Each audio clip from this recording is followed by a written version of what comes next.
মাথা চুল এরকম সিস্টেম করে রাহে। এই যুবক, একটা যুবক খারে কৌশল তোমার চুল দেখা কোনো সেরে আলাবি কয়, কইলে তোমার যৌবন দেখা, কইলে তোমার চেহারা দেখা, তুমি চুলকে মাথার মধ্যে এই ধরনের রাখছো খ্রিস্টান নাসার মতো। হ্যাঁ, এটা চুল কুত্তা দেখেও ডরা, বুঝছো? বিশ্বাস করুন, কুত্তা ককিরি মা তাকে বিরা বলছে। তারা যুবক আছে, যদি দোয়া করেন আল্লাহ তুমি আমার এরকম একটা স্ত্রী দিবা, আবিদা সলিহা নেককার, যে স্ত্রীটা বিয়া করার পর আমি জান্নাতে যেতে পারি। উমা হ্যাঁ এটা দোয়া করবো, কইতে একটা দূরে লই আইছি মাশাআল্লাহ, আইনা ঘরে লই উড়াইছে, বাহাও জানে না মাও জানে না, বাপ মাঝি গেড়ে কেডা কো বাবা এটা তো হেডা, এটা বলে হেডা, তুমি যে টিয়া পয়সা দিছলা পরীক্ষা মরিকার যা সব এর বাসে। 3টা মাস জানা মাত্র কইতে ধরে লই বিয়া করছে, 3 মাস জানা জীবনটা বয়স 15-20 বছর ধরে 3-4 ভাই এক লগে ভাত খাইতেছে, মা ভাই এক লগে মিলার মহব্বত কইতে একটা ধরে লইছে, 3 মাসের মধ্যে দেখবেন থান থান করে বেলেগ বানাইছে। কথা বেশি কইতেছেন কি আল্লাহ? মুসলমান ভাইরা আমার, এইবার আপনি বিয়া শাদী করছেন, ফুলা ভালো লাগে, এই ফুলাফানের কথা আমার আল্লাহ পাক রব্বুল আলামিন ডাক দিয়া বলে, রে বান্দা শুনে রাখ, হযরত ইব্রাহিম আলাইহিস সালাতু ওয়াস সালাম একজন নবী ছিল রে বাবা, 80-90 বছরের মধ্যে দোয়া করে আল্লাহর কাছে বলছিলেন, আল্লাহ রাব্বি হাবলি মিনাস সালিহিন, মুনাজাত করে করে এই দোয়াটা বলছিলেন, গো আল্লাহ আপনি আমার একটা সন্তান দিবেন, এক সন্তান। আল্লাহ পাক রব্বুল আলামিন এমন একটা সন্তান দিল গো, হযরত ইসমাঈল আলাইহিস সালাতু ওয়াস সালামকে দান করে দিল। হযরত ইসমাঈল আলাইহিস সালাতু ওয়াস সালাম একজন নবী, জমিনের মধ্যে আল্লাহ বাড়াই দিয়েছে, আল্লাহর কাছে চাইছে 80-90 বছর বয়সের সময় ইব্রাহিম নবী চাইছে, আন্না কোনদিন যদি না চাইতে আমার করার কিছু না, আমি হিয়া দিতেছি।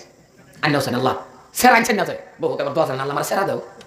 কোন একটা কিতাবের মধ্যে নাই জানেন 2টা-4টা সেরা হইলে আন্না নবীজির পার্শ্ববর্তী জান্নাতি, কিন্তু হাদিসের মধ্যে আছে আল্লাহ নবী কইছে যে একটা মেয়ে হইছে, 2টা মেয়ে হইছে, এর মধ্যে 3-4টা তোমার 3টা মেয়ে হয়ে গেছে, হুনে রাখো তুমি আমার একেবারে লগে পার্শ্ববর্তী জান্নাতি, তুমি সুবহানাল্লাহ।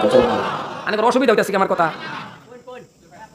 কিছু আমরা খাস নতের বিষয়ে ওয়াজ করতেছি, নালে হিস্টোরি কই, আমরা বেমার যেটা হেডা কইতাছি, এই ধরনের দোয়া করে না সানা। মুসলমান ভাইরা আমার, এইবার আপনার টাকার দরকার, এর দরকার না আছে না? কথা কই না দি, টাকা দরকার আছে রে বাবা। ও মুসলমান শুনে রাখুন, টাকার দরকার আছে। টাকাটা কেমন করে চাইবেন জানেন নি? আমার আল্লাহ পাক রব্বুল আলামিন বলে, বান্দা রে যখন তুমি 5 ওয়াক্ত নামাজটা কায়েম করবা, টাইম হয়ে গেছে নামাজ আদায় করো, যখন 5 ওয়াক্ত নামাজ তুমি কায়েম করবা, আমি আল্লাহ পাক রব্বুল আলামিন তোমাকে 5টা পুরস্কার দান করে দিব। 1 নম্বর পুরস্কারের কথাই বলি বাবা, আরো 4টা পুরস্কার আছে, কথা বলার সময় আমার কাছে নাই। 1 নম্বর পুরস্কার হলো যখন আপনি নামাজটা কায়েম করবেন, আল্লাহ পাক রব্বুল আলামিন বলে, বান্দা রে রিজিকের অভাব চিরতরে দূর কইরা দিব। 1 নম্বর পুরস্কার দেয়, রিজিকের অভাব তোর জিন্দেগির লাগি আমি দূর করে দেব। কিন্তু বান্দা রে তুই আমার একটু টাইম দে, তোর এই কপালটা মাবুদরে সিজদা দে। এ বান্দা তোর মনে কি চাই না আমি আল্লাহর লগে আলাপ করবা, তাহলে তুই খালি বদনাম হজো। কোন মানুষ যদি বলে আলহামদুলিল্লাহি রাব্বিল আলামিন, আল্লাহর লগে আলোচনা হয়, সুবহানাল্লাহ সুবহানাল্লাহ, ভাগ্য কোনছে সুবহানাল্লাহ, একটা মানুষের ভাষণ ঠিক করা জোরে কোন সুবহানাল্লাহ। কোন মানুষ যদি নামাজে দাঁড়ায় যায়, আল্লাহ পাক রব্বুল আলামিন ডাক দিয়া বলে, বান্দা যখন তুই নামাজের মধ্যে সূরা কেরাত তেলাওয়াত করস, আমি আল্লাহর লগে আলোচনা হয়। যখন তুই সিজদা দেস, এরে বান্দা আমি আল্লাহর সাথে বান্দা তোর নামাজের মাধ্যম দিয়েই মেরাজ হয়ে যায়। তাহলে আর কি দিত আল্লাহ? আল্লাহ কো বান্দা নামাজের মাধ্যম দিয়ে আমি আল্লাহর লগে তোর মেরাজ।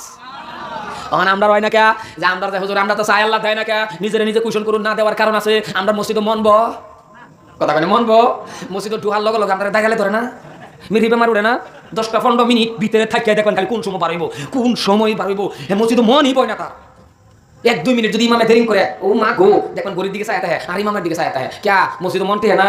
মসজিদ না আল্লাহর ঘর, তুমি মসজিদের মধ্যে নামাজ পড়ো না। আজকাল যদি নামাজটা সুন্দর করে পড়তান, ইমামের পিছনে পড়ুন, আল্লাহ পড়ুন, নিয়ত বান্দা যদি এমনি সিজদার মতন সিজদা দেন, ইমামের পিছনে যদি দাঁড়ায় থাকে, যদি সূরা কেরাতের দিকে মন দেন, হরফে হরফে আইনারা আমার আমলনামার মধ্যে আল্লাহ 10টা করে নেকি দান করব।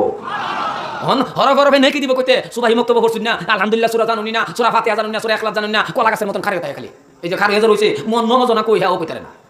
এখন নামাজ পড়তাছে, ইমামে পড়াইতাছে, হ্যাঁ পিছনে খারাপ রয়েছে, ইমাম সাহেবের সূরা কেরাতের দিকে ধ্যানই নাই। ইমাম সাহেব যখন পড়তাছে সূরা কেরাত পড়তাছে হট করে গেছে লাইন, বাবা লাইন গেলে তো আন্দারি হয় নাকি কই জোরে কোনা কি হয়, লাইন যে গেছে আন্দার হয়ে গেছে, হ্যাঁ যে নেওয়াত বান্দা কই যে আছেন দেন তার নাই, চোখ খুললে দেখো মা আন্দার হয়ে গেছে, হ্যাঁ হট করে লাইন গেছে হ্যাঁ কই বইছে, হ্যাঁ নমাজ হ্যাঁ কই বইছে, হ্যাঁ আচ্ছা নমাজ হ্যাঁ চলে, এই কথা কই নমাজ হ্যাঁ চলে, আন্দার হয়ে গেছে আন্দার উগা সেটা মনে হেডা উগা, ইমাম সাহেব সূরা পড়বো হ্যাঁ খালি কান পাতা সূরার দিকে খেয়াল রাখবো, আন্দার হয়ে গেছে নমাজ থাকে হ্যাঁ হ্যাঁ যখন কইছে লোক একটা কথা নমাজ কথা হ্যাঁ বাড়িয়ে পড়ছে, তো বাড়িতো না কি হইব, সূরা কেরাতের দিকে মন নাই, কিচ্ছু জানে না, কলা গাছের মতন খারিয়া জিন্দেগিটা 60-70 বছর কাটাই দিলেন, আল্লাহর কাছে কি জব দিবেন বাবা, কি জব দিবেন আল্লাহর কাছে? খারাপ পেন না যায়, কি জব দিবেন?